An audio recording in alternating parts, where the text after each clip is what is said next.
És evident que ens trobam davant un 8 de març diferent.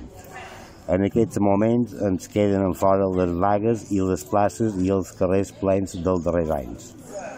Però des del nostre poble seguim fent-nos nosaltres les reivindicacions d'aquest dia.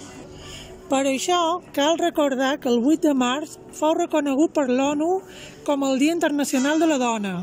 Els orígens es remunten al 1857, a la vaga de les obreres textils nord-americanes i a l'incendi de la fàbrica Cotton o el de la Triangle Shirtwaist Company de Nova York, el 25 de març de 1911.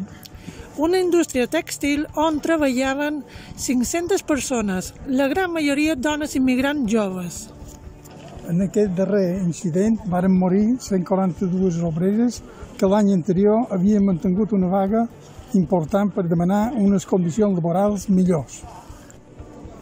Des del 8 de març de 2018, el moviment feminista convocava a la vaga per fer evident que són les dones d'arreu del món les que s'ocupen de la cura de les persones dependents, per fer evident que en l'àmbit laboral encara hi ha bretxa salarial.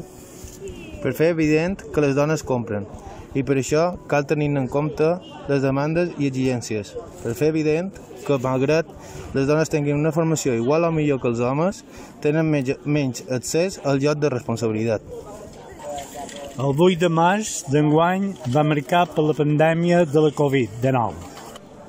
Aquesta crisi sanitària acompanya d'una crisi social i econòmica sense precedents.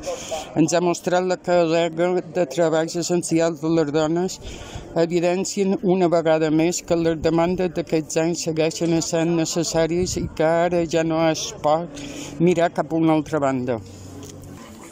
Les dones són el 70% del personal sanitari i serveis socials. Són el 83% de les infermeres, el 98% de treballadores de la llar, el 85,84% de les persones que es dediquen a la neteja i el 67% d'aquelles que treballen en l'educació. Segons les dates del treball sobre l'impacte de la Covid-19 en les dones de Mallorca, un 22% de les dones han vist disminuïts els ingressos i un 13% han deixat de tenir-ne.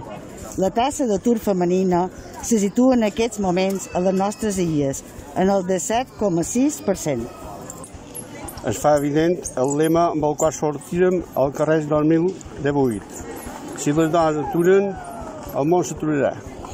Les dones són essencials sempre, duent a terme sobretot tasques de cura i d'acompanyament, però enguany encara molt més, amb el seu lideratge.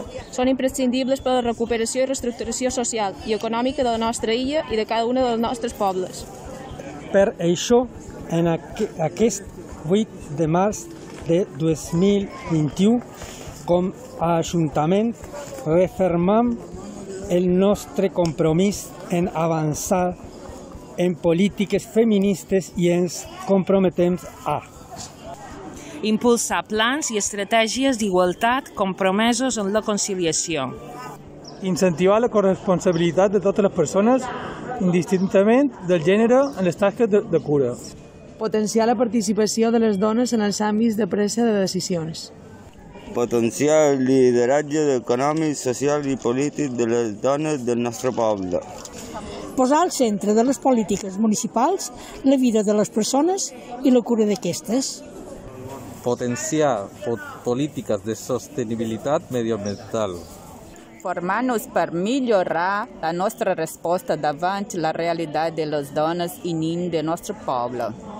Fer xarxa amb altres ajuntaments i amb altres administracions pot construir una Mallorca lliure de violències masclistes.